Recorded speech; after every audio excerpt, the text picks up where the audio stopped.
욥기 19장 23절부터 27절 말씀을 제가 여러분들을 위해서 읽어드리도록 하겠습니다. 하나님 말씀을 들으십시오. 나의 말이 곧 기록되었으면, 책에 쓰여졌으면, 철필과 납으로 영원히 돌에 새겨졌으면 좋겠노라. 내가 알기에는 나의 대속자가 살아계시니 마침내 그가 땅 위에 서실 것이라. 내 가족이 벗김을 당한 뒤에도 내가 육체 밖에서 하나님을 보리라. 내가 그를 보리니 내 눈으로 그를 보기를 낯선 사람처럼 하지 않을 것이라. 내 마음이 초조하구나. 아멘.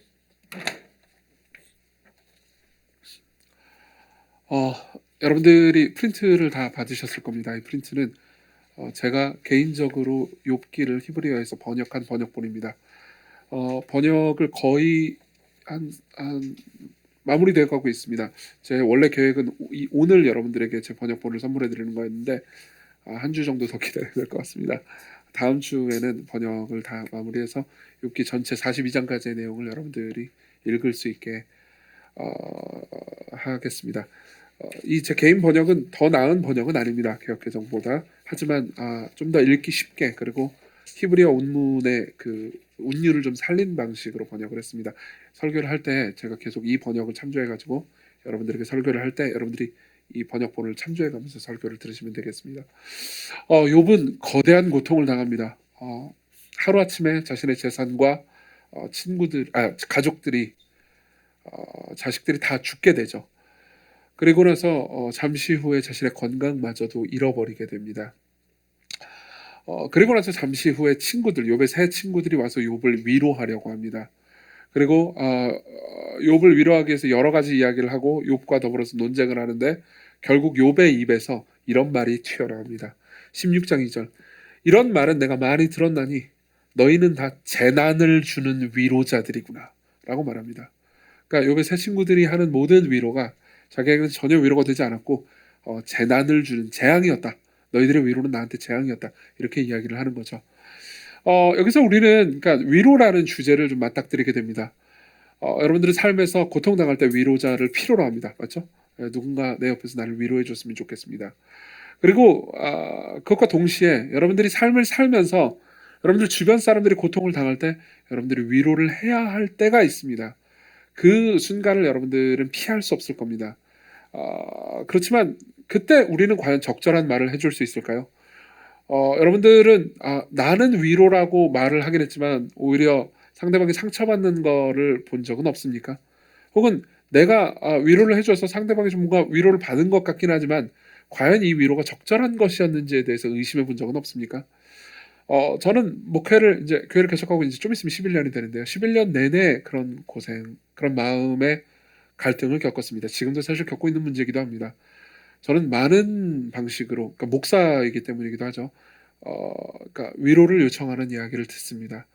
주로 저한테 위로를 요청하는 전화가 몇 시에 올까요? 밤 11시는 무조건 기본으로 넘깁니다. 항상 그런 이야기를 듣고요. 그때마다 제가 컨디션이 늘 좋을 리는 없지 않습니까? 그러면 이제 연락을 받고 위로를 줄 때도 있지만은 위로를 못 줄 때도 있습니다. 물론 이제 대부분의 경우에 감사하기 때문에 저도 감사하게 생각하긴 하지만 그렇다고 해서 제가 그러니까 찝찝함을 벗어 던질 수는 없는 노릇이죠. 제가 나름 위로한다고 여러분들에게 말한 말들이 여러분들에게 상처가 된 경우도 있었을 수 있습니다. 여기 계신 분들 중에서도 그런 상처를 받으신 분들이 계신지 모르겠네요. 그리고 저 스스로도 저의 한계를 많이 느끼죠. 여러분들도 아마 마찬가지일 거라고 생각합니다. 그럼 우리는 어떻게 좋은 위로자가 될 수 있을까요? 그리고 우리는 어떻게 사람들을 위로할 수 있을까요? 욥기는 단순히 고통에 대한 문제에 대해서 어떤 해답, 어떤 위로만 주는 것 정도가 아니고 우리가 누군가를 위로할 때 어떻게 위로해야 되는지에 대해서도 교훈을 줍니다. 그래서 우리는 처음에 그러니까 이 새 친구들에 대한 이야기를 좀 보려고 합니다. 친구들의 말을 좀 많이 보면서요. 그러니까 어떻게 하면 나쁜 위로가 되는지에 대해서 먼저 말씀드리겠습니다. 주로 친구들의 말을 보면서요. 어떻게 하면 나쁜 위로를 줄 수 있는지 혹은 받을 수 있는지에 대해서 이야기를 할 겁니다. 그리고 두 번째로는요. 이제 친구들의 말에 대해서 욥이 어떻게 반응하는지를 보면서 그래도 더 나은 위로가 어떤 것인지를 볼 수 있게 될 겁니다. 그리고 마지막으로는 욥은 이제 결국 궁극적인 위로를 받거든요. 그래서 욥이 받은 궁극적인 위로를 보면서 그러니까 더 완전한 위로가 무엇인지에 대해서 말씀드릴 겁니다. 첫 번째로는 나쁜 위로, 그리고 두 번째로는 그래도 더 나은 위로, 그리고 마지막으로는 궁극적인 위로에 대해서 하나씩 볼 겁니다. 이걸 아는 거는 굉장히 중요할 겁니다. 왜냐하면 여러분들 개개인이 인간관계를 맺을 때도 여러분들이 사람들에게 위로를 줄 수 있는 방법을 배울 수 있을 뿐더러 우리 교회가 그런 방식으로 좋은 방식으로 위로가 넘치는 교회가 되면 얼마나 좋겠습니까? 많은 사람들이 우리 교회를 통해서 위로를 받을 겁니다. 그런 공동체를 세우기 위해서라도 우리는 위로가 무엇인지 배워야 할 겁니다. 그래서 먼저 나쁜 위로를 먼저 생각해 보죠. 나쁜 위로를 제가 두 가지로 얘기해 드릴 건데요. 첫 번째 나쁜 위로는요, 도망가는 겁니다. 위로를 안 하는 거예요. 이건 흔히 벌어지는 일이죠. 그러니까 내가 무언가 말을 했다가 상처를 줄 수 있으니까 그냥 아무 말도 안 하고 그냥 떠나는 겁니다. 예. 그런 의미에서 우리는 이 욥의 새 친구들보다도 못할 때가 많이 있습니다.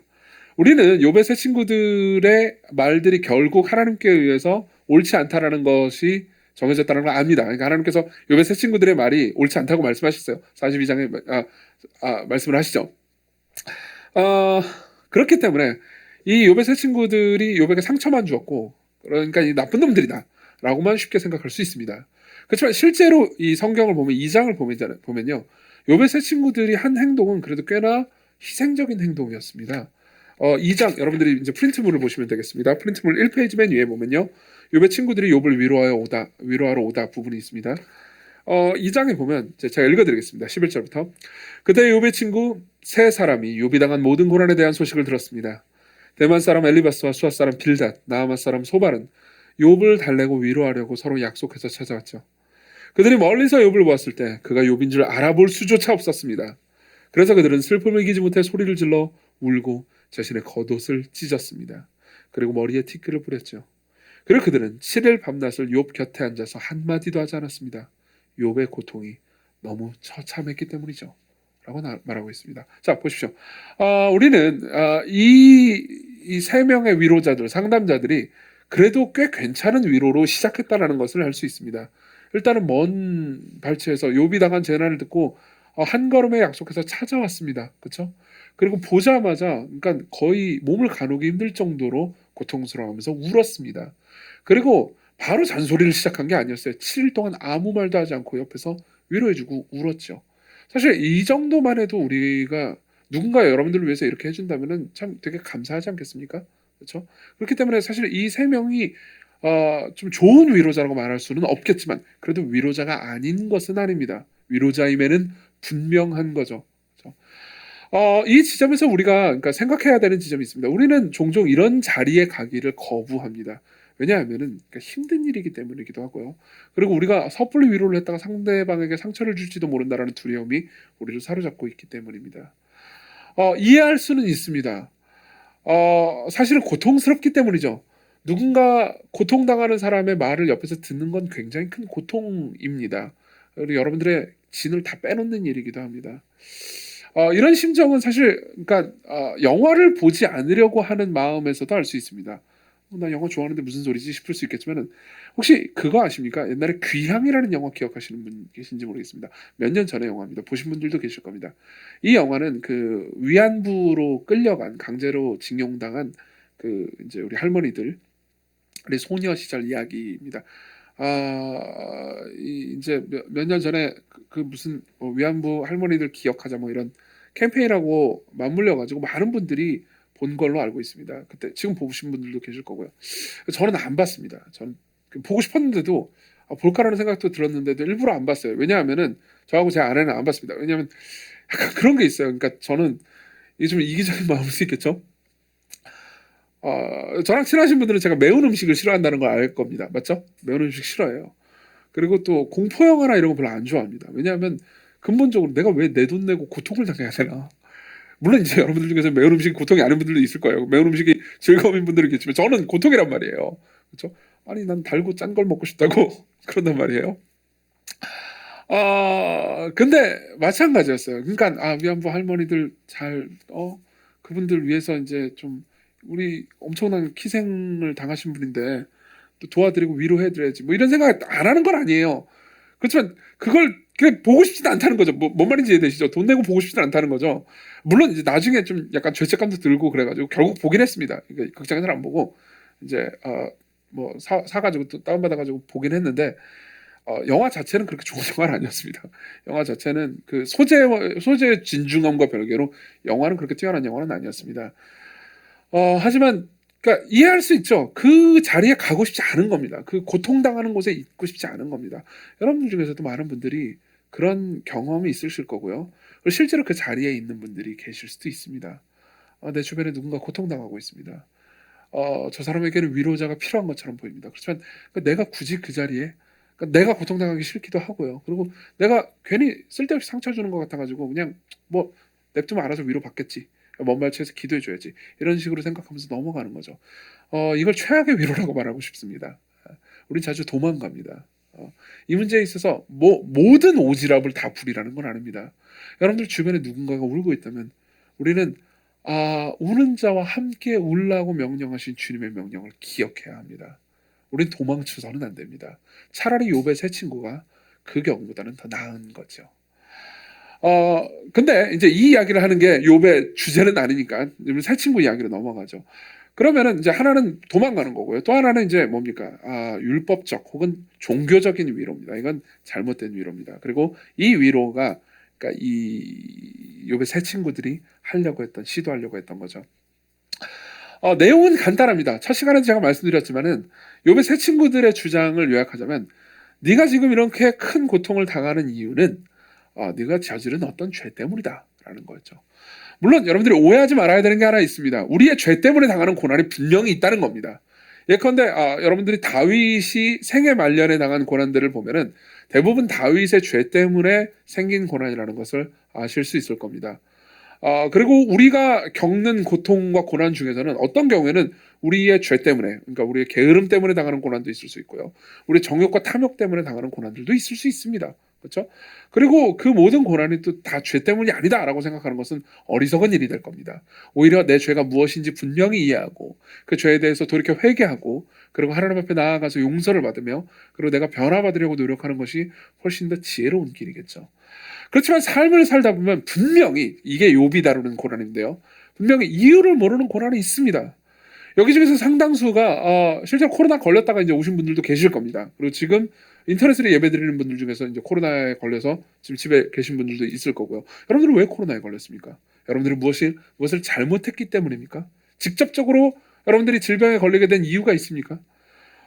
여러분들 중에서 코로나에 걸린 사람은 방역수칙을 그냥 밥 먹듯 어기고 늘 그냥 조심을 안 했던 사람입니까? 그렇지 않을 겁니다. 꽤나 조심한 분들도 방역수칙을 굉장히 잘 지킨 분들도 걸리신 분들이 꽤 많이 있습니다. 저는 아직까지 안 걸렸는데 제 가족은 뭐 제가 방역수칙을 엄청나게 어기진 않았습니다만 엄청나게 잘 지키거나 무슨 뭐 조심을 하거나 그러지는 않았습니다. 뭐 저는 여러분들 만나느라 바빴죠 뭐. 그렇죠? 모릅니다. 이런 고통을 당한 사람이 더 나쁘거나 이런 고통을 안 당한 사람이 뭐 더 착하거나 이런 거하고 아무런 상관이 없어요. 무슨 이유 때문에 우리가 이 고통을 겪는지 모릅니다. 게다가 똑같이 코로나에 걸린 사람들도 겪는 고통이 다릅니다. 어떤 분들은 그렇게 많이 아프지 않았습니다. 물론 좀 뭐 미각이 좀 안 느껴지기도 하고 뭐 하긴 했지만 어쨌든 일주일 동안 회사를 안 간다라는 기쁨이 그래서 내가 그 병에 걸렸다라는 그 고통을 압도했습니다. 그래서 회사 나가서 겪는 고통이 내가 지금 겪는 고통보다 훨씬 더 크다. 그런 분들은 푹 쉬었다라는 느낌을 가지신 분들도 분명히 있을 겁니다. 그렇지만 어떤 분들은 다릅니다. 어떤 분들은 더 심하게 앓았고요. 더 심하게 후유증까지 앓는 분들도 계시고요. 그리고 그동안 7일 동안 격리됐기 때문에 그러니까 경제적으로 큰 타격을 겪으신 분들도 있을 수 있죠. 정서적으로 내가 만나고 싶은 사람을 만나지 못해서 괴로움을 당하신 분들도 분명히 여기 중에서는 계실 겁니다. 그렇죠? 그 사람들은 더 큰 고통을 당했습니다. 그리고 그들이 고통을 그렇게 당한 이유는 그들이 잘못했기 때문입니까? 우리는 알 수 없습니다. 그렇죠? 고통을 겪지 않는 분들은 그들이 잘했기 때문입니까? 그것도 아닙니다. 모릅니다. 그렇지만 욥의 세 친구들은 쉽게 욥이 당한 고통을 재단해 버립니다. 이거는 사실 어떤 의미에서 교회에서도 흔히 들을 수 있는 충고이기도 하죠. 여러분들이 이제 프린트물을 보시면요, 엘리바스가 욥을 정죄하는 부분을 볼 수 있습니다. 엘리바스는 욥의 세 친구들 중에서도 말을 가장 많이 하고요. 그러니까 리더격인 사람이라고 볼 수 있습니다. 엘리바스는 이렇게 말하죠. 4장 7절입니다. 생각해보게, 죄 없이 망한 사람이 누구인가? 정직한 사람이 끊어지는 일이 있던가? 없다는 거죠. 네가 망한 이유는 네가 죄를 저질렀기 때문이라는 겁니다. 살면서 내가 본 바로는 악으로 밭 깔고 재앙으로 뿌린 자는 악과 재앙으로 거두더구먼. 다 하나님의 입김 한 번에 당하고 망하고 그분의 분노의 콧김에 날아가더구먼. 이렇게 말합니다. 간단하게 정리하자면 네가 지금 고통당하는 거는 네가 악으로 심었기 때문이다. 네가 죄로 심었기 때문이다. 네가 잘못했기 때문이다. 그러니까 하나님께서 징계하시는 거다. 그러니까 빨리 회개해라. 이 내용입니다. 게다가 그 내용이요, 이제 쭉 가다가 보면 22장에 이르러서 엘리바스의 정죄는 거의 절정에 이릅니다. 22장 엘리바스가 욥을 모함하면서 정죄하는 부분을 보시죠.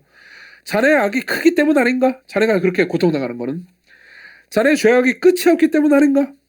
자네 까닭 없이 형제들에게 담보를 강요하고 헐벗은 이들의 옷마저도 벗겨버렸지. 잠깐만요. 욥은 이런 일을 한 적이 없어요.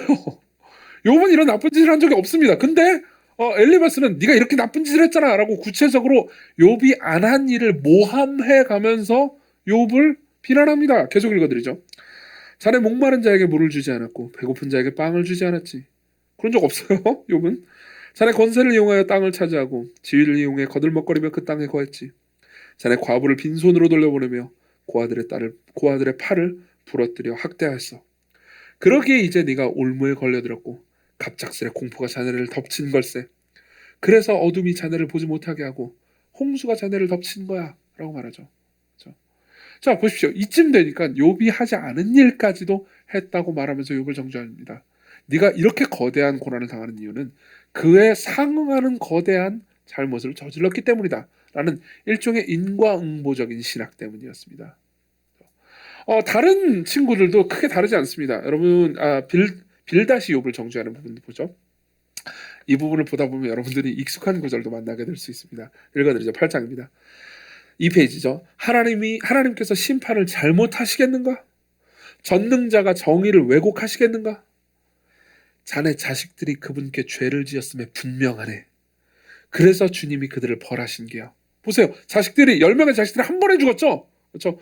그 한 번에 욥의 자식들이 죽은 걸 가리켜서 자네 자식들이 죄를 지었음에 분명하네. 이렇게 얘기합니다. 뭔 죄를 지었는지 본인이 안다는 게 아니에요. 그냥 분명하다는 거죠. 그렇죠? 정죄를 하면서 이런 죄를 저지르지 않았으면 이런 큰 고난을 당했을 리 없다라고 말하는 겁니다. 계속 읽어드리죠. 자네가 만일 하나님을 찾고 전능자에게 간구한다면, 자네가 만일 깨끗하고 정직하다면 지금이라도 그분이 일어나셔서 네가 살 곳 돌려주리리. 그러니까 회개하라 이거죠. 그렇죠? 그러면서 7절에 굉장히 유명한 구절이 나옵니다. 네 시작은 미약했지만 네 나중은 심히 창대할 것일세. 어서 많이 듣지 않았나요? 그렇죠? 이 구절을 제일 많이 볼 수 있는 곳이 어딘지 아십니까? 식당이죠. 네. 식당에 딱 보면 네 시작은 미약하였으나 나중은 심히 창대하리라. 걸려있지 않습니까? 물론 그걸 가지고 비난하고 싶은 건 아닙니다. 아마도 그 식당이 이제 우리가 이렇게 매출도 적고 좀 자그마한 식당으로 시작하지만 앞으로는 이제 큰 식당이 될 테야. 뭐 이런 소망과 바람을 또 하나님께서 그렇게 축복해 주시기를 바라는 마음에서 그걸 이제 액자를 걸어놨겠죠. 그렇지만 이제 어울리지는 않습니다. 왜냐하면 이건 빌다시 욥을 정죄하기 위해서 한 말이거든요. 그러니까 여러분들이 식당 가서 그걸 본다고 식당을 정죄하지 마십시오. 그렇다고 해가지고 여러분들이 그 말을 여러분들의 방에다 걸어놓지도 마십시오. 근데 어쨌든 간에 빌닷은 이렇게 얘기하는 겁니다. 그냥 네가 죄를 저질렀기 때문에 이런 큰 고통을 당한다는 거죠. 다른 친구 소발도 마찬가지입니다. 소발도 밑에 보십시오. 프린트입니다. 하늘이 그의 죄악을 드러내고 20장 27절 땅이 그를 대적해 들고 일어나리니 하나님의 진노의 날에 그의 집이 홍수에 쓸려가니. 자, 이것이 죄인을 위해 욥 네가 죄인이라는 거죠. 하나님이 마련한 몫이라네. 하나님이 그들에게 정하신 기업이라네. 이렇게 얘기합니다. 자, 그러면 이제 우리는 물어볼 수 있죠. 왜 이들은 이렇게 얘기했을까요? 그렇죠? 물론 그들의 신학에 잘못된 면이 있을 겁니다. 그렇지만 문제는 신학이 아닙니다. 왜냐하면 이들의 말을 잘 듣다 보면은 이들의 신학에 꽤 정확한 하나님 이해도 많이 반영되어 있기 때문입니다. 근데 왜 그랬을까요? 그렇죠? 왜 엘리바스는 막판에 22장쯤 되면 이제 이야기의 거의 마지막 부분이거든요. 이 세 명의 세 명과 욥의 그 논쟁의 마지막 부분에 가서는 엘리바스는 거의 분노하면서 욥이 저지르지도 않은 짓, 아까 뭐 봤지만은 뭐 까닭없이 형제들에게 담보를 강요하고 헐벗은 이들의 옷마저도 벗겨버렸지, 욥이 저지르지 않은 짓까지 욥이 했다고 막 모함까지 하면서 욥을 정죄합니다. 왜 그럴까요? 자, 보십시오. 여기서 이제 우리는 중요한 지점을 하나 발견하게 됩니다. 우리는 누군가를 위로해주기 위해서 상담을 할 수 있습니다. 그리고 누군가와 대화를 통해서 삶의 고난에 대해서 대화를 나눌 수도 있죠. 그렇지만 종종, 사실 이건 저 역시도 걸려 넘어지는 지점입니다. 우리는 상대를 위로하기 위해서 상담과 위로를 전하는 게 아니고, 내가 옳다는 걸 입증하기 위해서 상담과 위로를 시작하는 경우가 있습니다. 내가 옳다는 걸 입증하기 위해서, 내가 괜찮다는 걸 입증하기 위해서, 내가 지혜로웠다는 걸 입증하기 위해서, 내가 신학적으로 옳다는 것을 입증하기 위해서. 이거는 우리의 의식 세계에서 눈치채지도 못할 정도로 자연스럽게 이루어집니다. 왜냐하면 우리의 본성 자체가 어떤 일을 하든, 무슨 논쟁을 한다 그러면 뭐 당연하겠죠. 내가 옳다는 걸 입증하기 위해서 보통 논쟁을 하니까. 그렇죠? 근데 심지어 누군가 고통당한 사람을 위로할 때라도 우리는 종종 우리 자신이 옳다라는 걸 입증받고 싶어 합니다. 죄가 얼마나 다양한 곳에 틈타서 우리를 고통스럽게 만드는지 보십시오. 우리 심지어 좋은 마음으로 누군가를 위로하려고 할 때도 내가 괜찮고 의로운 존재라는 걸 입증하려는, 사실상 신이 되고 싶어하는 욕망을 드러내려고 하는 겁니다. 여러분들만을 비난하기 위해서 이 얘기를 하는 게 아닙니다. 제일 이런 유혹에 많이 노출되는 사람이 누구겠습니까? 저입니다. 어쨌든 뭐 이렇게 단정짓기는 어렵지만 제가 어쨌든 신학을 공부했기 때문에 여기서 이 설교를 들으시는 대다수의 분들보다는 상대적으로 신학적으로 더 많이 알고 있을 겁니다. 맞죠? 성경에 대한 지식이나 신학적인 지식도 훨씬 더 많이 알고 있을 겁니다. 제가 여러분들과 상담을 합니다. 여러분들을 위로하기 위해서 무슨 얘기를 합니다. 근데 여러분들이 하나님에 대해서 비난하거나 혹은 뭐 여러분들이 저에 대해서 비난합니다. 그러면 제가 여러분들에 대해서 위로를 가장하지만 실제로는 야, 네가 신학에 대해서 하나님에 대해서 뭘 아니? 라고 하면서 여러분들을 찍어 누르려는 욕망을 누르는 게 쉽겠습니까? 안 쉽겠습니까? 그건 쉬운 일이 아닙니다. 제가 한 일을 정당화시키고 싶은 게 아닙니다. 우리 모두 마음 가운데 그런 일이 있을 수 있다는 겁니다. 실제로 엘리바스의 말을 보십시오. 이 페이지 맨 마지막에 보면 이런 이야기를 합니다. 엘리바스가 욥에게 충고를 하죠. 내가 자네라면 하나님을 찾겠고 내 사정을 하나님께 고백하겠네. 넘어가시죠. 헤아릴 수 없이 큰 일을 행하시고 헤아릴 수 없이 놀라운 일을 하시는 분 말일세. 땅에 비를 내리시고 밭에 물을 대어 적시는 분 말일세.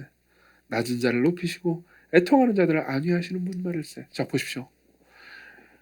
엘리바스가 한 이 말들 있잖아요. 이 말들을 자세히 한번 생각해 봅시다. 지금 엘리바스가 한 말 중에서 신학적으로 틀린 문장이 있습니까? 없습니다. 보십시오. 헤아릴 수 없이 큰 일을 행하시고 헤아릴 수 없이 놀라운 일을 하시는 분, 하나님 맞죠? 그죠? 땅에 비를 내리시고 밭에 물을 대어 적시는 분, 하나님 맞습니다. 그죠? 낮은 자를 높이시고 애통하는 자들을 안위하시는 분, 하나님 맞습니다. 맞아요. 그죠? 게다가 맨 앞에 8절, 이 페이지 맨 마지막입니다. 내가 자네라면 하나님을 찾겠고 내 사정을 하나님께 고백하겠네. 이 말이 틀린 말입니까? 맞는 말입니까? 틀린 말이 아닙니다. 그렇죠? 여러분, 이 구절만 딱 떼어서요, 제가 누군가 위로하고 싶은 사람한테 이 말을 전해주는 것은 그 사람이 상당히 위로를 받을 수 있는 말이기도 합니다. 신학적으로 올바른 말이고요. 하나님을 찾으라는 말도 맞는 말이니까요. 그렇죠? 근데 재밌는 거는요, 여기서 이 이야기를 듣고 욥은 분노했다는 겁니다. 욥이 왜 분노했을까요? 원래 성깔이 더러워서? 아니에요. 엘리바스가 이 말을 할 때는 사실상 하나님이 얼마나 위대한 분이신지에 대해서 욥에게 진술하고 욥을 위로하기 위해서 이 말을 한 게 아닙니다. 핵심은 여기 있죠. 내가 자네라면 그따구로 있진 않을 것에, 내가 자네라면 자기의 생일을 저주하면서 죽고 싶다라는 말을 하면서 그렇게 남아있진 않을 거야. 내가 자네라면 그런 식으로 하나님을 마구 원망하진 않을 것에 나는 오히려 하나님을 신뢰할 것이야. 이렇게 말하는 거죠. 자, 지금 엘리바스가 하고 있는 건 뭡니까? 욥을 위로하는 겁니까? 아니면 내가 정당하다는 것을 입증하는 겁니까? 후자입니다. 그리고 그것 때문에 욥이 분노하는 겁니다. 욥은 올바른 신학을 자기를 입증하기 위해서 써먹는 것을 보고 있습니다. 욥은 하나님께 원망합니다. 그리고 욥이 하나님께 원망하는 그 원망의 내용이 잘못됐다라는 걸 욥도 압니다. 실제로 욥은요, 친구들의 이야기를 들으면서 계속해서 이런 이야기를 반복합니다. 나도 그런 얘기는 들어서 안 해. 그런 이야기는 이미 수도 없이 들었다네. 라는 얘기를 계속해서 합니다. 모르지 않는다는 거죠. 그렇지만 내 고통을 네가 아느냐? 왜 너희들이 옳다라는 걸 입증하기 위해서 자꾸 나에게 상처를 주느냐? 이렇게 말하고 있는 겁니다. 실제로 엘리바스 말고 빌닷도 똑같습니다. 3페이지에 보면요, 빌닷이 분노하여 책망한다라는 부분이 나오죠.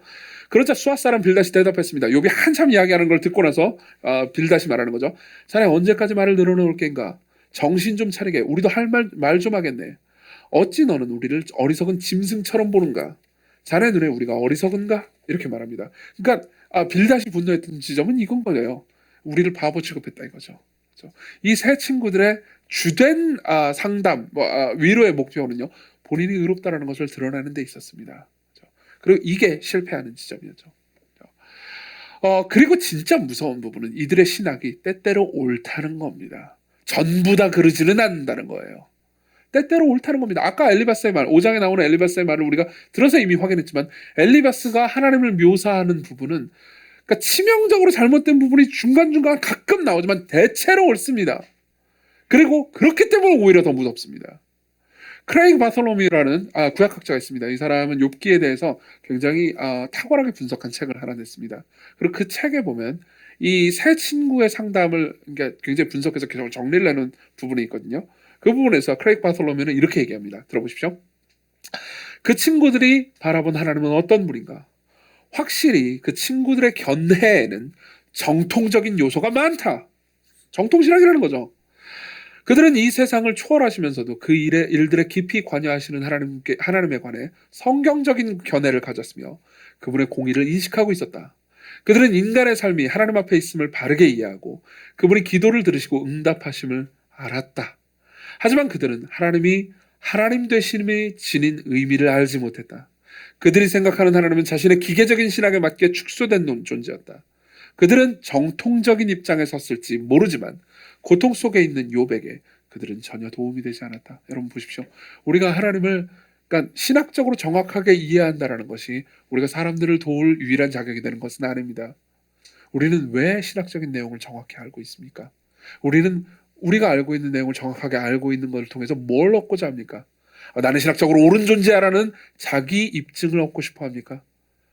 아니면 하나님이 이렇게 위대한 분이기 때문에, 하나님이 이런 분이기 때문에 사람들로 하여금 하나님을 누리게 하기 위해서입니까?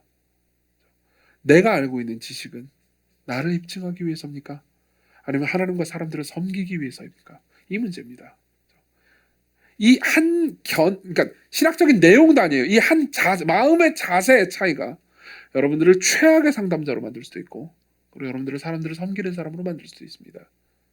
이게 바로 나쁜 상담이에요. 그러면 우리는 이제 그 다음으로 넘어갈 수 있죠. 그럼 뭐가 좋은 상담입니까? 뭐가 좋은 위로입니까? 이거를 우리는 새 친구를 통해서 볼 수는 없습니다. 그럼 뭘 통해서 볼 수 있습니까? 욥의 하소연을 통해서 볼 수 있습니다. 욥은 계속해서 여러 군데에서 내가 이렇게 너희들이 좀 나한테 이렇게 해줬으면이라는 이야기를 해주거든요. 그 중에서 우리는 두 가지만 보려고 합니다. 하나는 이겁니다. 몸을 돌보아주는 겁니다. 여기 프린트에는 없지만 제가 7장 13절을 읽어드리겠습니다. 욥기 7장 13절 개역개정으로 읽어드릴게요. 혹시 내가 말하기를 내 잠자리가 나를 위로하고 내 침상이 내 수심을 풀리라, 이렇게 말합니다. 내가 잠 좀 자면 위로를 받고, 그리고 내 침상에 좀 편하게 누울 수 있으면 내 근심이 좀 풀릴 것 같아, 이렇게 얘기하는 거죠. 갑자기 왜 잠자리죠? 자, 보십시오. 우리는 그러니까 인간이 위로받는 거에 대해서, 그러니까 인간에 대한 극단적인 두 견해 중에 하나에 빠지기가 쉽습니다. 한 견해는 이겁니다. 지나치게 종교적인 견해입니다. 복음적이라기보다는 종교적이고 율법적인 견해죠. 이 견해는 인간을 그냥 영혼으로만 봅니다. 인간은 육체를 가진 존재라고 잘 생각하지 않아요. 어떤 고난이 있습니다. 어떤 삶에서 어려움이 있습니다. 그럼 말하는 거죠. 너 회개했니? 예수 그리스도의 보혈을 의지하고 있니? 너 아침 묵상했니? 그죠? 계속해서 물어봅니다. 네 영혼에 무슨 문제가 있기 때문에 지금 네가 이런 고난을 겪고 있고 네가 이런 어려움을 갖고 있는 거야. 예컨대 어떤 사람이 우울증에 시달린다고 합시다. 기독교인들이 우울증을 대할 때 우리는 쉽게 둘 중에 하나 빠지기 쉽습니다. 한쪽은 이렇게 말합니다. 그죠? 종교적이고 율법적인 면은 네가 우울증에 시달리는 이유는 네가 예수 그리스도를 깊이 의지하지 않았기 때문이야. 그리스도께서 너를 하신 일, 위에서 하신 일, 복음을 계속해서 묵상해봐. 그럼 너는 우울증에서 단박에 벗어날 수 있을 거야. 라고 생각하는 거죠. 이거는 인간을 몸으로 보지 않는 겁니다. 인간은 그냥 오직 영혼밖에 없는 존재로 보죠. 그렇지만 성경은요 다릅니다. 여러분 엘리야를 기억하십니까? 엘리야는요 왕비 이세벨에 의해서 죽을 위험에 처하고요. 열왕기상 19장에 보면요 그 죽을 위험 때문에 심하게 낙심합니다. 실제로 아마도 엘리야가 우울증에 걸렸을 거라고 추정하는 학자들도 많습니다. 그리고 심하게 낙심해서 도망갔을 때 하나님께서 엘리야를 어떻게 대하는지 아십니까? 읽어드리죠. 열왕기상 19장 5절 로뎀나무 아래서 누워서 엘리야가 자고 있었습니다. 근데 천사가 나와요. 천사가 그를 어루만지며 그에게 이르되 일어나서 먹으라. 먹여요. 하는지라 본즉 머리맡에 숯불에 구운 떡과 한 병 물이 있더라. 여러분 숯불에 구운 떡이 얼마나 맛있는데요. 여기 꿀까지 있으면 완벽한데 이 먹고 마시고 다시 누웠더니 여호와의 천사가 또다시 와서 어루만지며 이르되 일어나 먹으라. 네가 갈 길을 다 가지 못할까 하는지라. 이 일어나 먹고 마시고 그 음식물의 힘을 의지하여 40주 40야를 가서 하나님의 산 호렙에 이르니라. 하나님께서 어떻게 하십니까? 네가 왜 나를 신뢰하지 못했니?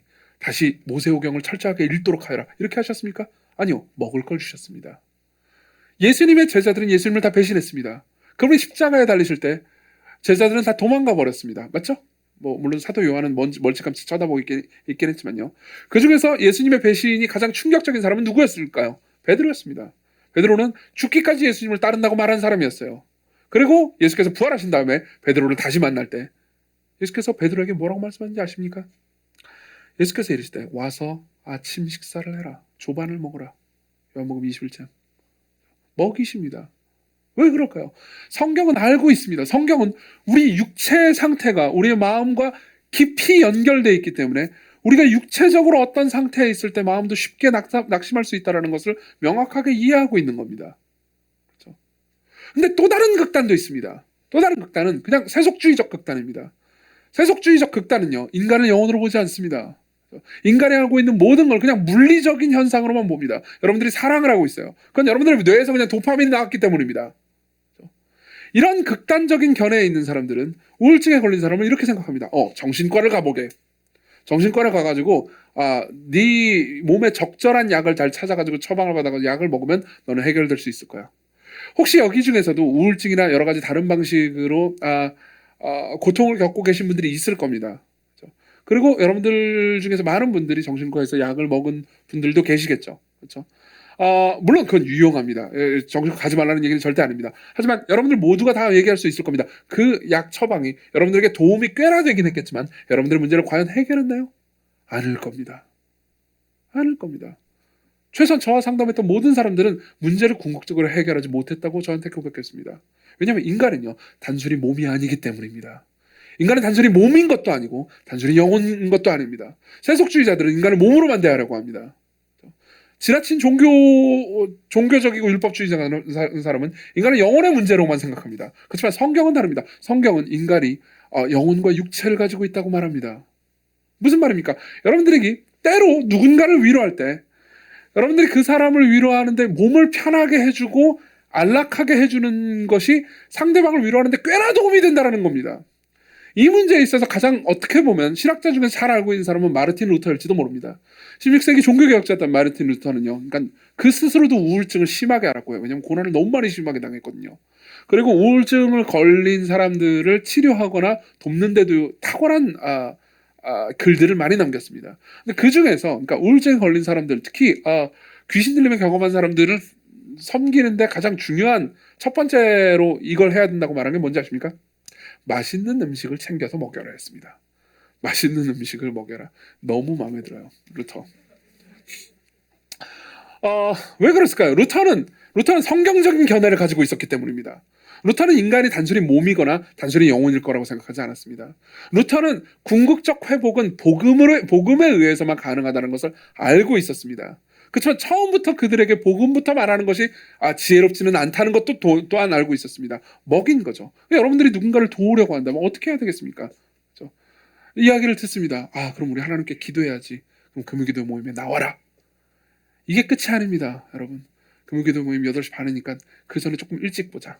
그래서 맛있는 걸 먹자. 그리고 금요기도회 모임에 가는 겁니다. 그럼 여러분들은 영혼과 육체, 이게 지금 금요기도회 지금 광고인가? 좀 나오세요. 맛있는 거 드시고요. 이해하십니까? 성경은요, 종합적으로 우리 자신을 종합적으로 볼 수 있도록 우리를 도와줍니다. 근데 이게 끝은 아닙니다. 사실은 이제 욥기가 강조하고 싶은 더 중요한 강조점이 있기 때문이죠. 더 중요한 강조점은요, 고통당하는 사람이 하나님께 자기의 고통과 원망과 하소연을 표현할 수 있도록 도와주라는 겁니다. 이게 우리가 위로자로서 우리가 해줄 수 있는 가장 좋은 일일 겁니다. 실제로 욥의 하소연을 한번 들어보죠. 여러분들이 프린트물 3페이지 욥의 도움 요청 부분을 한번 봅시다. 21장 2절입니다. 읽어드리죠. 내 말을 좀 들어주게. 이것이 자네들이 내게 주는 위로일세. 무슨 말입니까? 날 좀 위로해주고 싶나? 일단 내 말을 좀 들어주게. 계속 읽어드리죠. 내가 말할 동안만 좀 참아주게. 다 듣고 난 후에는 조롱해도 좋네. 내가 사람을 향해 불평하는 건가? 아니죠. 하나님을 향해서 불평하고 있어요. 왜 내가 이토록 조급하겠는가? 내 꼴 좀 보게나. 그리고 좀 놀라게나. 내게 일어난 일 떠올리기만 해도 끔찍하여 온몸에 소름이 끼친다네. 이렇게 말합니다. 자, 무슨 말인지 설명해 드리겠습니다. 여러분, 욥기 전체에서 욥이 회복되는 과정 중에서 욥이 제일 많이 했던 게 뭔지 아십니까? 하나님께 말을 했다는 겁니다. 하나님께 말을 했다는 겁니다. 이거는 그러니까 일반적인 종교에서 전혀 권장하지 않는 행동 중에 하나입니다. 일반적인 종교는 신성모독을 하지 말라고 말합니다. 하나님한테 함부로 대하지 말라고 말합니다. 그렇지만 성경의 가르침은요, 하나님께 그냥 말하라고 말합니다. 하나님께 무엇이든 말하라고 말합니다. 이게 무슨 소리일까요? 여러분, 옛날에 제가 이런 얘기를 한 적이 있습니다. 이웃을 비난하거나 이웃에게, 그러니까 누군가 친구를 만나가지고 이웃에 뒷담화를 하거나 하지 말라는 이야기를 설교 때 뭐 여러 번 했겠죠. 그렇죠? 근데 그때마다 제가 이런 얘기를 한 적이 있습니다. 뒷담화를 해놓고 나중에 좀 양심의 가책에 찔린다면, 혹은 여러분들이 막 뒷담화를 하고 싶다면, 이웃을 비난하고 싶다면 더 좋은 방법을 가르쳐 드리겠다고요. 하나님 앞에 그 사람을 뒷담화하라는 겁니다. 하나님 앞에 뒷담화를 하라는 겁니다. 예컨대 제가 앞에 계시니까 미지자매에 대해서 성진 형제한테 뒷담화를 한다고 합시다. 그죠? 그럴 리는 없겠지만, 그럴 리는 없고 그러면 안 되지만 그렇다고 합시다. 그래서 이제 성진 형제한테 그 미지 걔 이상하지 않니? 걔 막 너무 이쁘잖아, 짜증나. 뭐 이렇게 이게 뒷담화인가? 왜 아멘이 튀어나오죠? 막 이렇게 비난을 했습니다. 지가 이쁘면 이뻤지 그렇게 싸가지 없었대? 뭐 이러면서 했다고 합시다. 그러면요, 사실 저는 한편으로는 죄를 짓는 것이기도 하지만 한편으로는 또 성진 형제한테 상처를 주는 것이기도 합니다. 맞죠? 그렇지만 제가 이 똑같은 내용을요, 하나님께 고한다고 합시다. 그러면요, 물론 그것 자체가 그러니까 이상적인 행동이냐? 당연히 그렇지는 않습니다. 그렇지만 우리는 하나님께 계속 말하면서 서서히 깨닫게 됩니다. 내가 하는 일에 대해서 되돌아보게 됩니다. 그리고 하나님이 나를 위해서 하신 일도 기억하게 됩니다. 우린 변화됩니다. 우린 변화됩니다. 성경은 항상 이 방법을 추천하고 이 방법을 하도록 돕습니다. 여러분, 시편을 읽어보십시오. 시편은 수많은 사람들의 뒷담화로 꽉 차 있습니다. 누구를 향해서 합니까? 하나님을 향해서요. 심지어 시편은요, 욥기도 마찬가지고요, 하나님을 향해서 불평하는 내용으로 꽉 찼습니다. 여러분, 재밌는 게 뭔지 아십니까? 욥의 새 친구들은요, 계속해서 욥을 향해서만 말합니다. 근데 욥은요, 친구들을 향해서 말을 하다가 이내 하나님을 향해서 말하기 시작합니다. 그러면요, 항상 구도가 이렇게 돼요. 욥이 말합니다. 하나님을 향해서 막 원망과 불평을 쏟아냈습니다. 그럼 욥의 친구들이 분노합니다. 네가 어떻게 하나님한테 이렇게 말할 수 있어? 그러면서 욥을 비난합니다.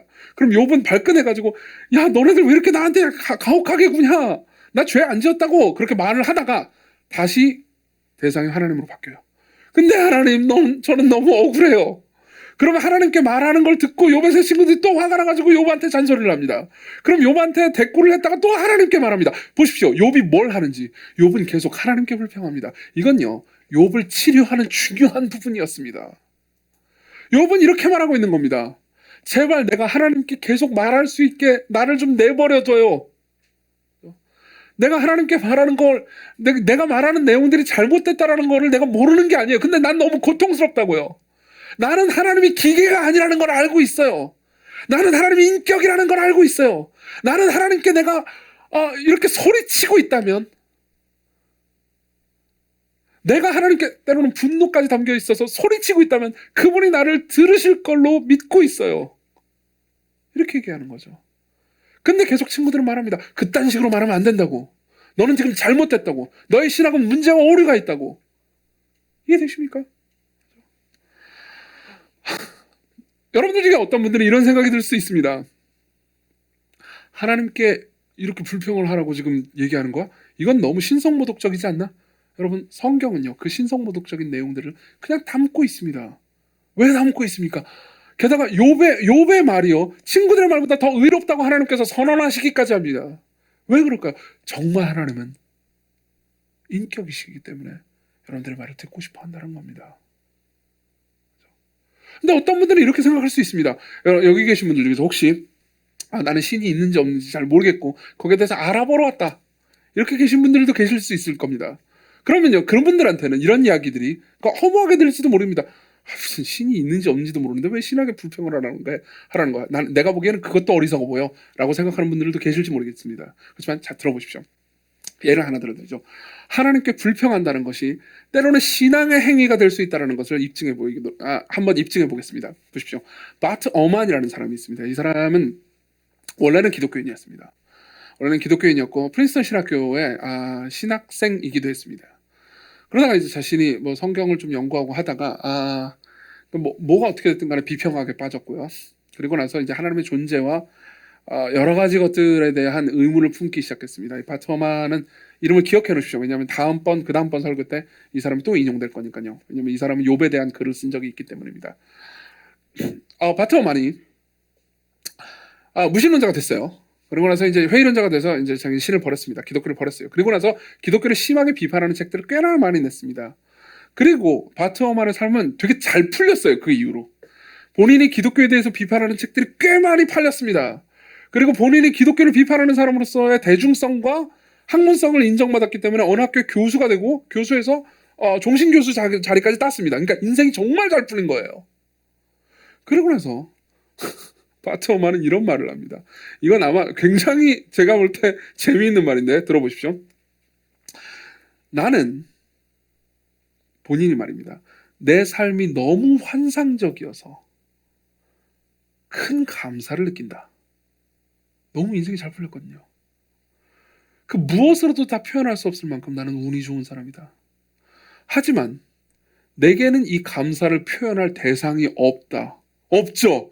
원래는 유신론자였다가 무신론자가 됐어요. 신이 없단 말이에요. 근데 감사는 느껴요. 근데 표현할 대상이 사라진 거죠. 이것은 더 깊은 내면에 존재하는 공허함, 즉 누군가에게 감사하기를 원하는 공허함이다. 내게는 이 공허함을 채울 마땅할 방법이 없다. 왜요? 신은 없으니까요. 물론 그 이후에 바트어만이 얘기하는 건 근데 그딴 건 필요 없다. 그 공허함은 채울 필요 없다. 이런 식으로 흘러가긴 해요. 그렇지만 저는 이 지점에서 바트어만이 정직했다고 생각합니다. 보십시오. 여러분들에게 신이 없다면요, 여러분들은 감사함을 느낄 때 그 감사함을 표현할 대상이 없습니다. 여러분들에게 신이 없다면요, 여러분들이 비단 무신론자가 아니라 하더라도 여러분들이 평상시 삶에서 하나님을 전혀 생각하지 않는, 거의 실천적으로는 무신론자에 가까운 사람이라면요, 여러분들이 삶에서 고통당할 때, 하소연할 대상도 없습니다. 여러분들은 감사를 느낄 때 감사할 대상도, 여러분들이 고통을 당할 때 고통을 호소할 대상도 없습니다. 여러분들은 고독해집니다.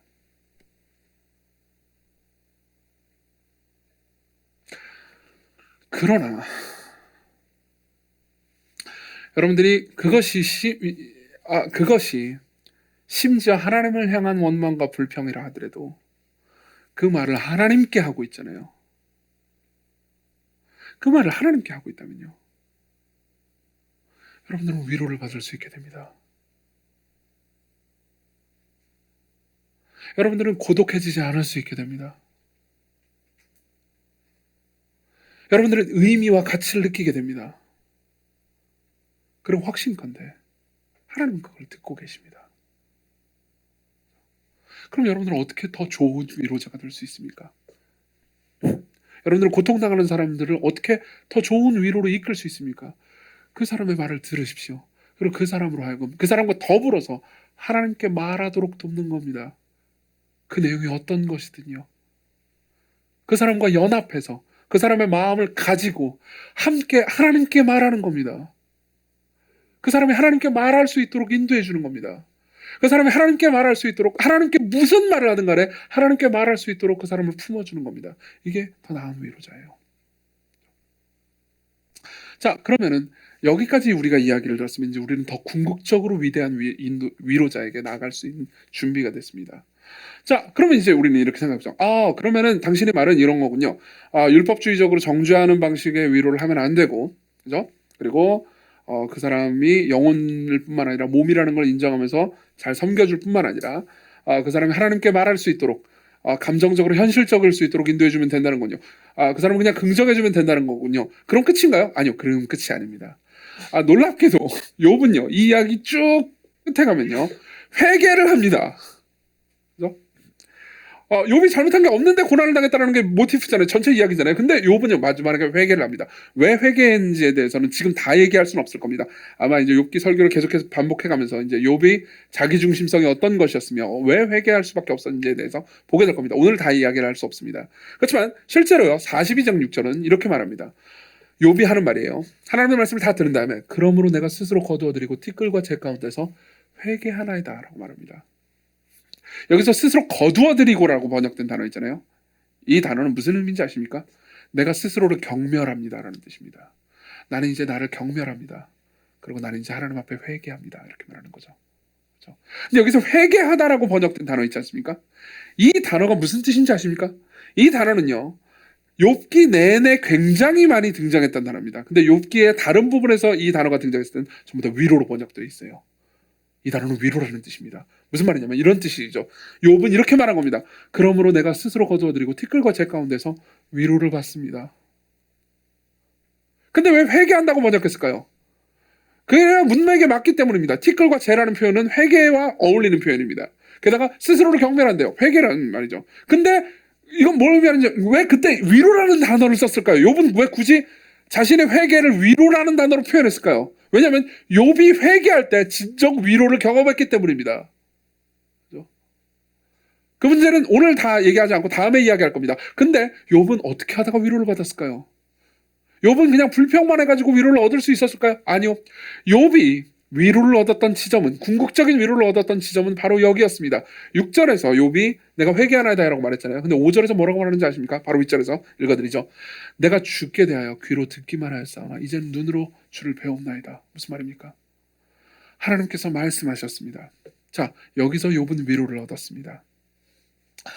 하나님께서 38장에 나타나세요. 그러고 나서 욥에게 많은 말씀을 하십니다. 근데 그 내용 중 어디에도 욥이 왜 고난을 당했으며 앞으로 어떻게 될 것이며, 그리고 하나님께 욥이 질문한 모든 질문에 대해서 그 대답은 무엇이다라고 말씀해 준 게 아무것도 없어요. 아무것도 없습니다. 욥의 질문에 대해서 하나님께서는 하나도 대답해 주지 않았어요. 하나님의 말씀을 요약하자면 이런 거였습니다. 하나님의 대답은 간단하게 얘기하자면 이런 거였어요. 욥 너는 내가 모든 걸 다스리고 만들고 통치하고 있다는 걸 아느냐? 모른다. 그렇지만 나는 잘 다스리고 통치하고 있다. 이 내용이었어요. 우리가 듣기에 이게 대답이 된다고? 라고 생각할 수 있지만 이게 대답이 되었습니다. 욥은 뭐라고 말합니까? 이제 나는 당신을 봅니다. 그래서 나는 위로를 받았습니다. 그게 나한테는 위로가 됩니다. 왜 위로가 되는 거죠? 왜 위로가 되는 거죠? 우리가 욥기의 처음하고 마지막 부분만 보면 이게 왜 위로가 되는지 잘 모를 수 있습니다. 그렇지만 욥기의 중반에 욥은 이런 이야기를 합니다. 여러분 4페이지를 보십시오. 오늘 처음 읽은 본문이기도 합니다. 욥의 소망 표현 부분입니다. 제가 읽어드리죠. 아니죠. 23절, 24절 보이시나요? 욥의 소망 표현 부분인데 이 부분을 같이 한번 19장 23절부터 27절입니다. 누가 내 말을 기록해준다면, 이거 같이 한번 읽어봤으면 좋겠습니다. 시작. 누가 내 말을 좀 기록해준다면, 내 말을 누가 좀 책에 써준다면, 누가 철필과 나무로 바위에 새겨준다면. 자, 보십시오. 이게 욥의 소망이었어요. 왜 이런 말을 하게 됐는지에 대해서 맥락을 얘기해 드리겠습니다. 욥은 계속 하나님께 말합니다.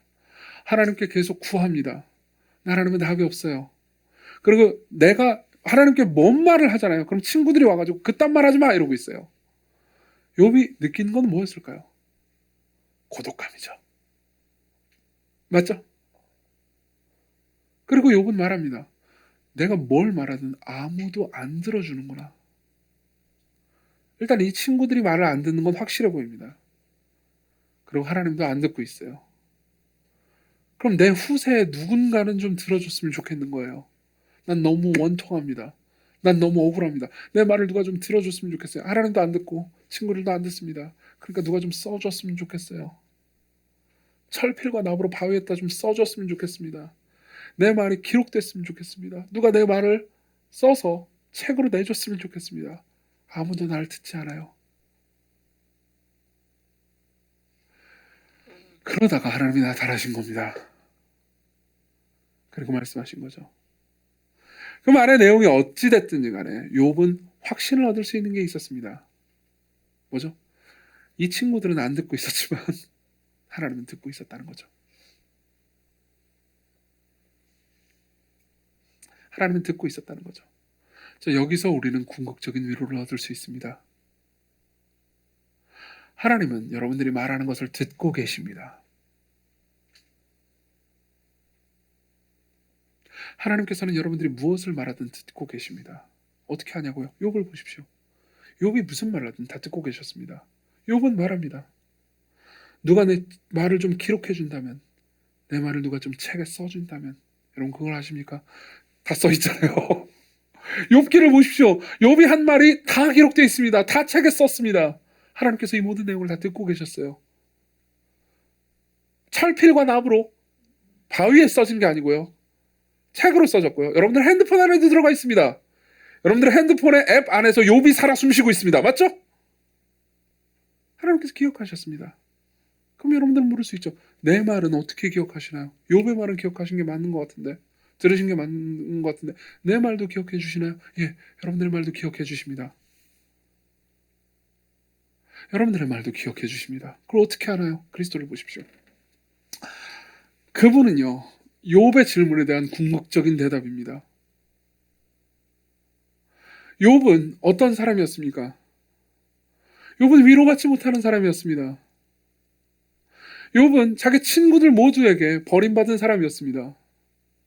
욥은 친구들 모두에게 정죄받고 있는 사람이었습니다. 그렇지만 그리스도는요, 욥의 궁극적인 대답으로서 욥보다 훨씬 더 심각한 고통을 당했는데, 욥은 그저 친구들의 비난만 들었을 뿐이지만 예수님의 자신의 가족과 제자들과 수많은 사람들의 비난을 들었습니다. 그분이 십자가에서 겪은 것을 혹시 알고 계십니까? 여러분, 십자가에서 그분도요, 소위 충고질을 당했습니다. 그분이 십자가에 달려 계실 때 그분 주변의 사람들은 이런 말을 했습니다. 지나가는 자들은 자기 머리를 흔들며 예수를 모욕하여 이르되 성전을 헐고 사흘에 짓는 자여, 네가 만일 하나님의 아들이거든 자기를 구원하고 십자가에 내려오라. 무슨 말입니까? 기본적으로는 욥의 세 친구들이 한 말과 같은 내용입니다. 야, 네가 죄가 없다며, 하나님의 아들이라며, 내려와봐. 네가 지금 십자가에 달려서 고통을 당하는 이유는 네가 잘못했기 때문이겠지. 그와 같이 대제사장들도 서기관들과 장로들과 함께 희롱하여 이르되 그가 남은 구원하였을 때 자기는 구원할 수 없도다. 그가 이스라엘의 왕이로다. 지금 십자가에서 내려올지어다. 그럼 우리가 믿겠노라. 무슨 말입니까? 야, 네가 십자가에서 내려올 수 있겠냐? 근데 네가 왕이라며. 네가 왕이면 내려올 수 있겠지. 근데 왕이 아니잖아. 네가 죄를 지었잖아. 그러니까 십자가에 달린 거지. 라고 말한 겁니다. 그가 하나님을 신뢰하니 하나님이 원하시면 이제 그를 구원하실지라. 그의 말이 나는 하나님의 아들이라 하였도다 하며 함께 십자가에 못 박힌 강도들도 이와 같이 욕하더라. 옆에 있는 강도를 욕했습니다. 물론 둘 중에 하나는 회개하긴 했지만 나머지는 끝까지 욕했습니다. 네가 죄가 있으니까 그 십자가에 달린 거지. 죄가 없으면 내려와봐. 기본적으로 이 모든 사람들의 말은 엘리바스의 말과 동일합니다. 욥이 엘리바스로부터 당했던 것보다 예수님은 훨씬 더 큰 고통을 당하셨습니다. 근데 그걸 아십니까? 엘리바스가 한 말 기억하십니까? 생각해보게 죄 없이 망한 사람 누구인가? 정직하는 사람이 끊어지는 일이 있던가? 여러분, 예수 그리스도는요, 엘리바스의 말이 틀렸다고 입증하신 분입니다. 엘리바스는 뭐라고 말합니까? 죄 없이 망한 사람 누구인가? 예수님은 죄 없이 망하셨습니다. 정직한 사람이 끊어지는 일이 있던가? 예, 예수님은 정직하셨지만 성부 하나님께 끊어지셨습니다. 왜요? 욥과 욥의 친구들과 저와 여러분들을 위해서요. 우리가 정직하지 않지만 그분께 정직하다고 여김받게 하기 위해서 우리가 죄가 있지만 하나님께 사랑받도록 하시기 위해서요. 욥은 우리가 욥 자신이 하는 말을 하나님께서 다 듣고 계시고 우리에게 욥 자신이 버리신 게 아니고 관심이 있다라는 것을 확인했기 때문에 위로를 받았습니다. 그리고 제가 여러분들에게 할 수 있는 말도 똑같은 말입니다. 하나님께서 여러분들에게 관심이 있으십니다. 여러분들의 기도를 다 듣고 계십니다. 물론 우리가 원하는 대로 하나님께서 늘 응답해 주시고 우리가 원하는 대로 우리에게 조종당하는 하나님은 아닙니다. 그렇지만 여러분들은 확실히 알게 될 겁니다. 확신컨대 여러분들이 지금 하나님한테 하는 모든 말들이요 기록되어 있고 책에 기록되어 있을 뿐만 아니라 철필과 나무로 하나님의 가슴 속에 새겨져 있을 겁니다. 여러분들은 마지막 날 여러분들이 한 모든 말이 우리 모두가 까먹어버렸던 그 말들도 하나님께서 기억하고 계시다는 것을 보게 될 겁니다. 어떻게 보냐고요? 우리가 저지른 모든 죄와 우리가 한 모든 것들 있잖아요. 그 모든 것들을 가지고 그분께서 십자가에 죽으셨습니다. 그분이 그 모든 것들을 다 기록해 가지고 계시지 않다면, 그걸 다 기억하고 계시지 않다면 우리는 우리 죄의 일부를 속죄받지 못한 셈이겠죠. 그렇지만 우리는 여러분들이 그리스도 안에 있다면 모든 죄를 다 속죄받습니다. 그 말은 무슨 말입니까?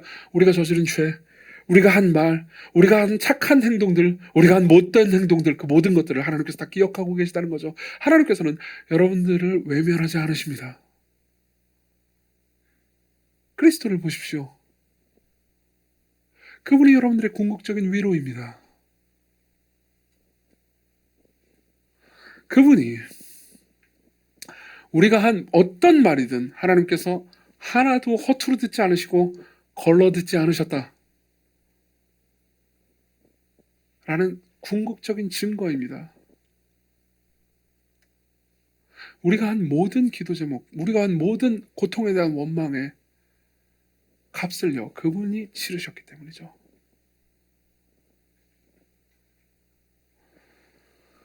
그래서 우리는 이렇게 고백할 수 있습니다.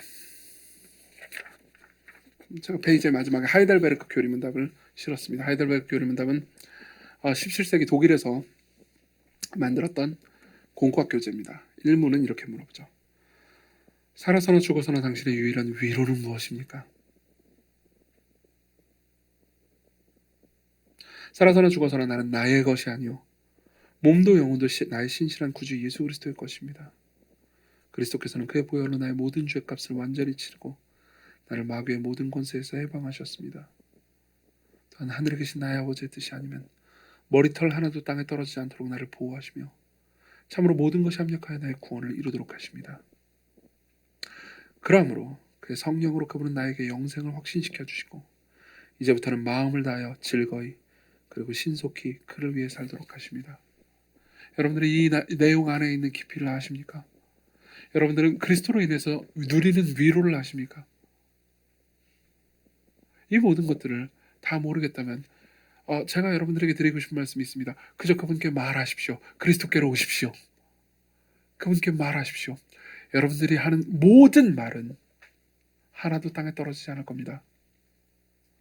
여러분들이 누군가를 위로하고 싶으십니까? 그러면 위로하고 싶은 그 사람에게 이렇게 얘기해 주십시오. 네가 하고 싶은 모든 말을 그리스도께 말하라고요. 네가 무신론자여도 상관없다고. 네가 무신론자라면 지금 네가 겪는 고통 때문에 너는 고독할 거라고. 왜냐하면 아무도 말할 사람이 없거든요. 내 잘못도 아니고 누구의 잘못도 아닌데 아무도 말할 사람은 없습니다. 그렇지만 정말 하나님께서 살아계시다면 이 말을 다 듣고 있지 않겠니? 그분께는 말해도 돼. 다른 종교의 신들은 불평을 들을 때 신성모독이라고 말하겠지만 성경에 예수 그리스도는 너의 모든 불평을 껴안아 주실 수 있는 분이란다. 기도합시다.